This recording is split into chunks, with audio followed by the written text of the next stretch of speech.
سیاوش بیرون جلوی ایوون ایستاده بود و صدای باز شدن در رو که شنید راه افتاد. منم پشت سرش راه افتادم. ارباب هم همزمان با ما رسید. بوی غذا شکممو قلقلک میداد. راستش به راحتی اونها نمیتونستم غذا بخورم، حتی مدل قاشق دست گرفتنم با اونها فرق داشت. بیشتر اوقات ما توی خونه با دست غذا میخوردیم و خیلی هم بهمون میچسبید. گوشت بوقلمون وسط میز گذاشتن و بوی خورشت اناردون آدمو به اشتها می آورد. همه مشغول کشیدن بودن جز من. ارباب متوجه شد و گفت: چیه دخترم؟ دوست نداری؟ سری گفتم: نه ارباب، میکشم الان. ارباب گفت: به من نگو ارباب، من پدر تو هستم، مثل بچه ها منو صدا کن. چشم گفتم. ارباب به سیاوش گفت: هرچی که گل چهره دوست داره براش بکش. سیاوش با بی تفاوتی گفت: اون که غریبه نیست، دیگه جزء خانواده ماست، باید خودش بکشه. همه به همون نگاه کردن. با دست لرزون خودم شروع به کشیدن کردم که بشقاب از دستم سر خورد و افتاد روی میز. فقط چشمامو بستم. صدای افتادن بشقاب از روی میز بعدم روی زمین واقعاً اعصاب خورد کن بود. متوجه نگاه بقیه به خودم بودم. ارباب سری خدمتکار رو صدا زد و گفت: بیا میزو جمع کن. فوری خدمتکار وارد شد. از خجالت سرمو نمیتونستم بلند کنم. ارباب گفت: ایرادی نداره دخترم. مادر ارباب که بد ذاتیش زیاد بود گفت: چیه جلال؟ بذار از راه برسه، بعد انقدر لیلی بلالاش بذار. این بشقاب ها رو دونه دونه از سفرهایی که رفتم آوردم. زده بشقاب نازنینم و شکسته میگی ایراد نداره؟ خیلی هم ایراد داره. ارباب نگاه به مادرش کرد و گفت: بس کن مادر. دیگه نتونستم جلوی ریزش اشکام رو بگیرم. با گفتن ببخشید از جام بلند شدم. فوراً رفتم توی اتاقم. به خودم لعنت میفرستادم که اینقدر دست و پا چلفتی رفتار کردم. چند لحظه بعد صدای در زدن اومد. سمیرا وارد اتاق شد و گفت: گلی جون، میتونم بیام داخل؟ خودم رو جمع و جور کردم و سمیرا اومد تو. چقدر قلب پاک و مهربونی داشت. با دستاش اشکای منو پاک کرد و گفت: به دل نگیر، عزیز زبونش خیلی تنده، ماها دیگه عادت کردیم. گفتم: نه ایرادی نداره، تقصیر خودم شد که بی‌دقتی کردم. گفت: حالا میگم غذاتو بیارن توی اتاق راحت بخوری. گفتم: نه میل ندارم. گفت: آخه چیزی نخوردی. بلند شد و رفت بیرون. چند دقیقه بعد خدمتکار با ظرف سینی برگشت. واقعاً گشنم بود و نتونستم از اون غذای لذیذ بگذرم. با قاشق راحت نبودم و با دست مشغول خوردن بودم که سیاوش وارد شد. داشتم از خجالت آب می شدم. یه چند ثانیه نگاه هم کرد و گفت: بهتره با قاشق هم تمرین کنی، بد نیست. جوابشو ندادم. همونجا بالش گرفت و دوباره روی زمین دراز کشید. غذام تموم شده بود. دستامو شستم و گفتم: آقا شما بیاین رو تخت بخوابین. ما رعیت‌ها عادت به این چیزا نداریم. یهو بلند شد نشست و گفت: باید یاد بگیری. باید عادت کنی. حداقل تا وقتی که اینجایی. از کلمه رعیت به هم ریخته شده بود. حتما دلیلش مادرش بود که اون هم یه رعیت زاده بود. دیگه حرفی نزدم و همونجا نشستم. سیاوش گفت: این قدم به من نگو آقا، بگو سیاوش. گفتم: چشم. انگار خیلی داغون بود. گفت: راستشو بگو. چجوری پدرمو گول زدی که تو رو بیاره اینجا ها؟ آخه چرا باید کاری که برای خودش کرد برای منم بکنه؟ گفتم: من کاری نکردم به خدا، هیچ کاری نکردم. ارباب خودش منو سر زمین دید. گفت: سر زمین؟ تو کار میکردی؟ گفتم: بله آقا، همه دخترای همسن و سال من کمک خرج خانواده هاشون بودن. نمیدونم چرا ولی حس کردم با تحسین نگام کرد. روزها میگذشت و من هیچ کاری برای انجام دادن نداشتم. سمیرا معلم خصوصی داشت و موسیقی یاد میگرفت. اون زمان ما نه شنیده بودیم نه دیده بودیم. من حتی نمیدونستم ساز چیه.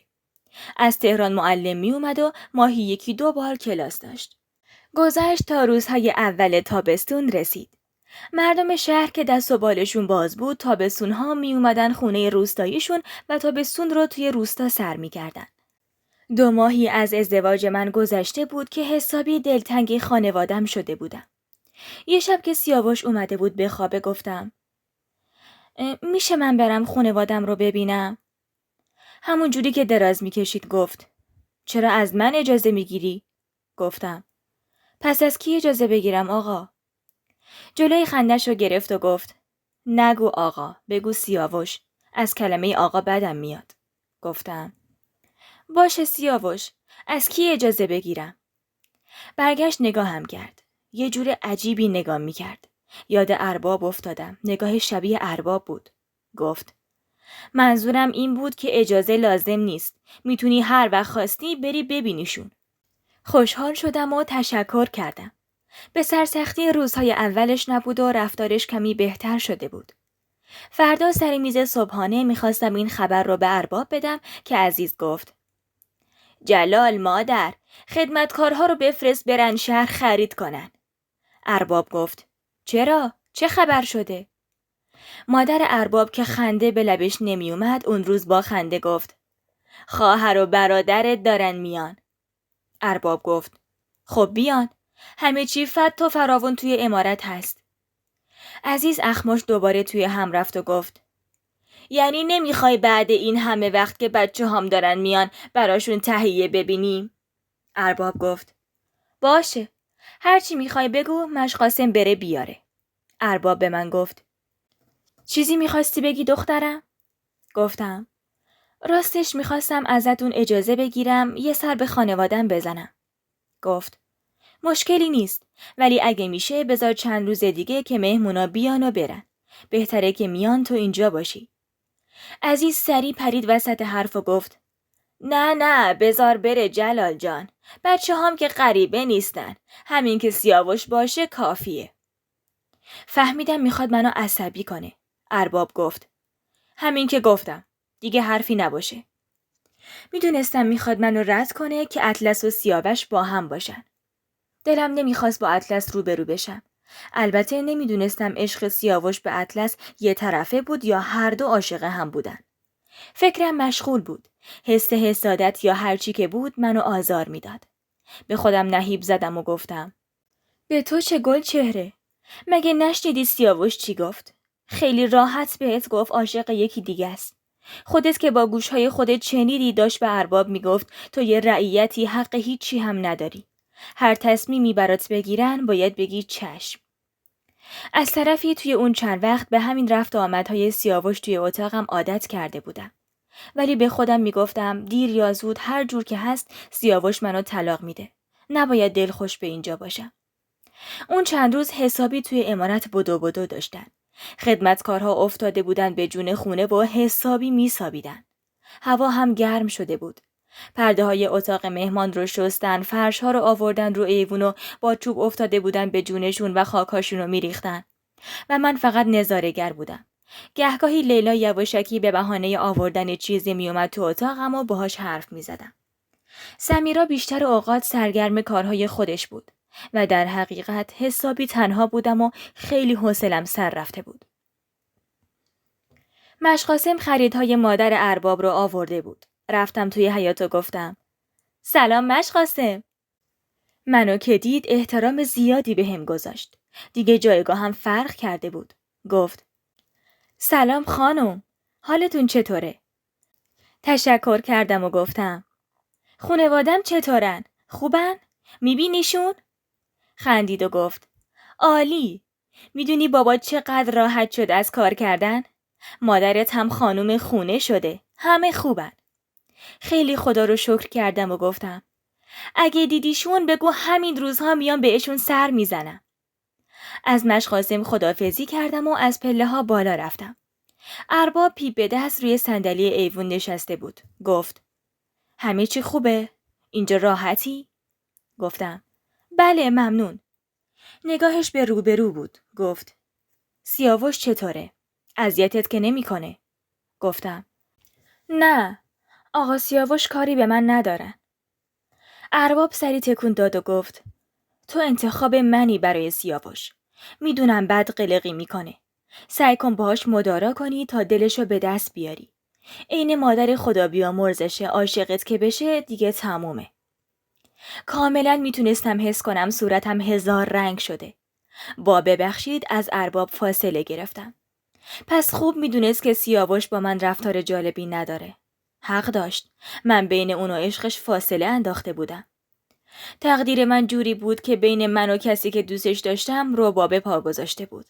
حالا خودم نفر سوم رابطه دیگه ای شده بودم. صبح روزی که قرار بود عمه و عموی سیاوش بیان، از کله سحر سر و صدای خدمتکارها به گوش می رسید. از همون اول صبح دل و دماغ نداشتم و استرس داشتم. بهترین لباسی که خیاط دوخته بود رو با خودم بردم حموم که بعد از حموم بپوشم. حمام طبقه اول عمارت بود که پشت عمارت می شد. لباسها رو گذاشتم پشت در و رفتم داخل حموم. چقدر حمومش بزرگ و قشنگ بود. کاشی‌های نو و رنگی، انواع شامپوها. ما کل خانواده یه شامپو داشتیم و مشترکاً ازش استفاده می‌کردیم. یکی از شامپوها رو برداشتم. بوی خوبی داشت و با همون سرمو شستم. بعد مدت‌ها اون حموم حالمو جا آورد. لباس آبی رنگی که خیاط دوخته بود رو بیشتر از همه دوست داشتم و همونو پوشیدم. نمیدونم چرا دلم می‌خواست از همه سرتر باشم. با صورت سرخ از حموم اومدم بیرون. سیاوش توی حیاط کنار ارباب ایستاده بود. چشمش به من افتاد و بهم خیره شد. دلم میخواست بهش محل ندم. بی توجه به سیاوش رفتم بالا. لیلا اومد توی اتاق و گفت: خانم جان کاری هست من انجام بدم؟ گفتم: نه لیلا، بیا بشین. لیلا همونجا نشست. توی این مدت کوتاه خیلی بهش علاقه‌مند شده بودم. مشخص بود دختر ساده و خوبیه. گفتم: موهام که خشک بشه میتونی برام ببافی؟ گفت: ای به چشم خانم جان. تازه میخواستیم با هم دیگه صحبت کنیم که سیاوش در زد و وارد شد. لیلا سری رفت بیرون. سیاوش گفت: خوب نیست انقدر با خدمتکار جماعت گرم بگیری. گفتم: چی کار کنم آخه؟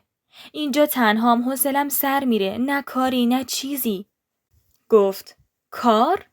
مگه باید کار بکنی؟ شأن خودتو حفظ کن. 2 روز دیگه این خدمتکارها واسه تره هم خورد نمی کنن. شیطنتم گل کرد و گفتم: من که زیاد قرار نیست اینجا باشم.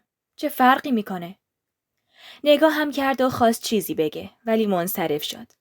رفت سمت کشوی لباسها و لباسشو در آورد و گفت: تا 1-2 ساعت دیگه مهمونا میان. خودتو برسون جلوی در عمارت برای استقبال. حرصم گرفت و گفتم: اگه میشه من نیام. گفت: چرا؟ گفتم: اینجوری راحت ترم. گفت: نه نمیشه. پدر عصبانی میشه. به احترام و رسم و رسومات خیلی اعتقاد داره. توی دلم گفتم: به درک که ناراحت میشه. سیاوش گفت: بهت قبلا هم گفتم کسی نباید بفهمه که این ازدواج زوریه. از دهنم پرید و گفتم: حتی اطلس خانم؟ توی لحظه سری برگشت سمت من و گفت: چی؟ گفتم: هیچی. سری در و بست و رفت. دست گذاشته بودم روی نقطه ضعفش. لجم گرفته بود. لباسمو که پوشیدم، رجی که هیچ موقع ازش استفاده نکرده بودم رو مالیدم به لبم و یکم از لوازم آرایشی که اونجا بود زدم به صورتم. صدای در زدن اومد و سمیرا اومد تو و خواست چیزی بگه که زد زیر خنده و گفت: این چه وضعیه گلی؟ گفتم: چیه مگه؟ اومد جلو و با دستمال پارچه‌ای که روی میز بود صورتمو پاک کرد و گفت: آخه چرا اینجوری آرایش کردی دختر؟ بده من یکم سر و سامون بدم صورت تو. خجالت کشیدم که هیچی بلد نیستم. سمیرا یکم روی صورتم کار کرد و گفت: حالا شد. همون لحظه سیاوش اومد داخل. سمیرا گفت: داداش جونم، بیا ببین گلی چه خوشگل شده. بعدم چشمکی به من زد. ترسیدم بهش بگه که چه افتضاحی روی صورتم پیاده کرده بودم. سیاوش گفت: بیایم بریم دیگه. نزدیک شدن. همه توی حیاط کنار هم ایستاده بودیم. متوجه نگاه‌های ریز ریز سیاوش به خودم می شدم. حتما آرایشی که سمیرا کرده بود به صورتم می اومد و تغییر کرده بودم. مشقاسم بلند گفت: ارباب رسیدن. ارباب گفت: گوسفندو بیار. عزیز قیافش داد میزد چقدر از اومدن دختر و پسرش خوشحاله. اونجور که من فهمیده بودم عمه سیاوش عروس یکی از خانهای مازندران شده بود و عموی سیاوش هم سالهای سال تهران و توی کارهای دولتی بود. مشغول آوردن گوسفند بودن که سیاوش اومد کنار من و گفت: حواست باشه، پسر عموم عماد خیلی بچه پرروه. اصلاً بهش رو نمیدی. قبل اینکه جواب بدم به یه چشم به هم زدن رفت. 2 ماشین ایستاد. از ماشین اول عمه و اطلس پیاده شدن و از ماشین بعدی عمو و زنمو، عماد و دخترشون حاله. عزیز خودش رو رسوند به اونها و شروع کرد به بوسیدن و ابراز دلتنگی. توی اون مدت تنها چیزی که از عزیز میدیدم فقط اخم بود. عمه سیاوش خیلی قرتی بود. یک کت و دامن کوتاه پوشیده بود و یک کیف کوچیک دستش بود. از همون لحظه اول دک و پوزش رو شروع کرده بود. ارباب رو بغل کرد و بعدم به نوبت برادرزاده هاشو. از پیش من رد شد. مات و مبهوت از کاری که کرده بود شوکه بودم.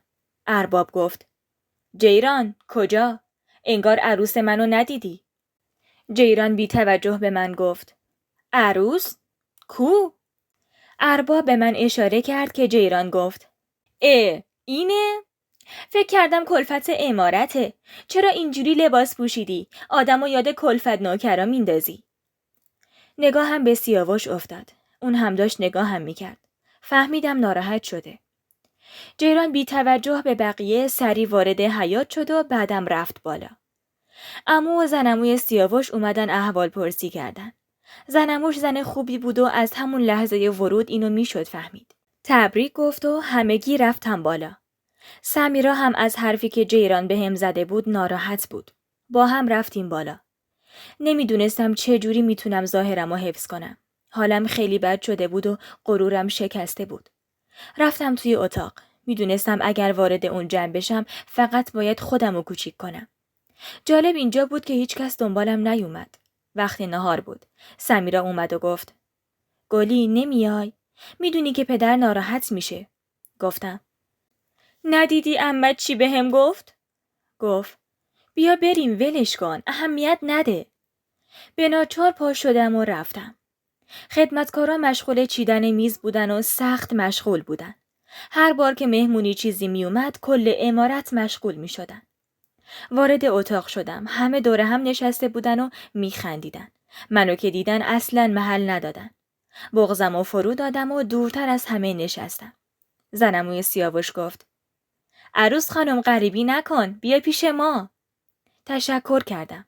عزیز گفت: ملیحه، یه رعیت هیچ وقت نمیتونه با ما باشه. تو مثلا ارباب زاده ای؟ ملیحه که زنموی سیاوش بود گفت: عزیز این دختر عروس ماست. رعیت و ارباب نداره. عزیز عصبانی گفت: انقدر بهش رو نده. فردا احترامت هم نگه نمیداره. زنمو سری تکون داد و چیزی نگفت. نه سیاوش بود و نه اطلس. اطلس به محض ورود رفته بود اتاق بالا. دختر لاغر قد بلندی بود و حسابی آرایش کرده بود و چشمای درشتی داشت. دلم شور میزد. به خودم نهیب زدم و توی دلم گفتم: گل چهره آروم باش. اصلاً به تو چه که سیاوش کجاست؟ مگه یادت رفته بهت گفته تو رو نمیخواد؟ اون اگه الان با اطلس هم باشه به تو ربطی نداره. حواسم پی خودم بود. اصلا نفهمیدم که خدمتکارها کی میزو چیدن. چشمم به در ورودی خورد که ارباب و سیاوش و اطلس همزمان وارد شدن. پس حدسم درست بود. هر جا بودن با هم بودن. سیاوش یه نگاه گذرایی به من انداخت و اون روز برای اولین بار بود که کنار من ننشست. میدونستم به خاطر اطلس بود. عماد با نگاه و چشمای درشتش گاهی خیلی به من خیره میشد و یاد حرف سیاوش میافتادم. خدمتکارها چه ها که نکرده بودن. کباب برای فسنجون با گوشت بوقلمون و قاز. چندتای اردک با اناردون و سبزی شکمپر. رشته پلو و قرمه سبزی و خورشت مرغ آلو.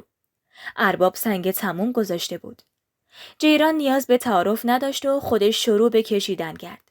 عزیز گفت: بخور مادر، بخور قربون شکلت بشم. هیچ جا مثل خونه پدرت نمیشه. قابل تا نداره. بخور اطلس جان، بخور نور چشمم. سیاوش جان مادر، اون اردکو بده به اطلس، خیلی دوست داره بچم. هاج و واج از این همه ابراز محبت از عزیز بودم. تا حالا ندیده بودم با کسی اینجوری حرف بزنه. سیاوش دیس اردک رو گرفت و داد به اطلس. اطلس نگام کرد و با بدذاتی گفت: ممنون سیاوش جان. میشه برام ریزش کنی؟ آخه خودم بدم میاد. سیاوش بدون حرف براش اردک رو تیکه تیکه کرد و گذاشت کنار. کم مونده بود بزنم زیر گریه. نمیتونستم خودم رو جمع و جور کنم. زیر چشمی نگاه جیران به من بود تا عکس‌العمل منو ببینن. معلوم بود با هدف رسیدن به سیاوش اومدن اینجا. تنها کسی که حواسش به من بود ارباب بود. وقتی دید من چیزی نمیکشم گفت: دختر تو که هنوز چیزی نکشیدی. پس کی میخوای این خجالت رو بذاری کنار؟ اطلس و مادرش خندیدن.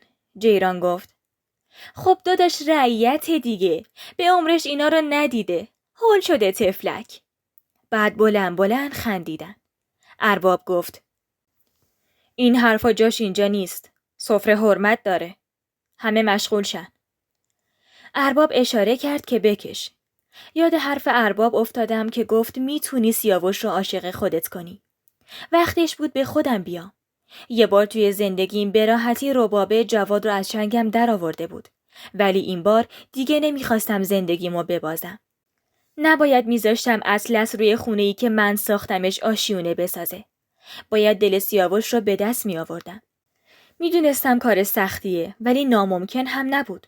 خدا رو شکر از بر و رو چیزی کم نداشتم. زمان همه چیز رو حل می کرد. وقتش بود که گلچهره ضعیف و ترسویی که از خودم ساختم رو خراب کنم و یه گلچهره جدید بسازم. من کم کسی نبودم. حالا عروس انتخابی ارباب بودم. حتما ارباب یه چیزی توی من دید که حتی با وجود نارضایتی پسرش منو به عقدش درآورد. باید ثابت کنم که لایق این ازدواج بودم. اون زمان همه برای ارباب و خانزاده ها سر و دست میشکستن.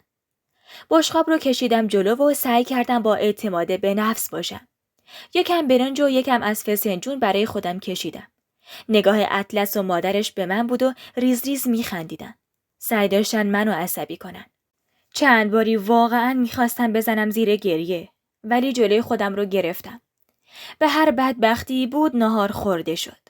داشتم از سر میز بلند می شدم که شنیدم ارباب به جیران گفت: شوهرت سلیقش نگرفت یه سری به ما بزنه؟ جیران گفت: نگران نباش داداش. ما که قراره 1-2 ماهی اینجا باشیم. اونم این وسطا وقت کنه میاد. خودت که میدونی خام باشی وقت واسه سرخاروندن نداری. ارباب همسری تکون داد و رفت. دوستان عزیزم، برای شنیدن ادامه این داستان واقعی و شنیدنی در قسمت بعدی همراه ما باشید و با لایک و سابسکرایبتون ما را حمایت کنید.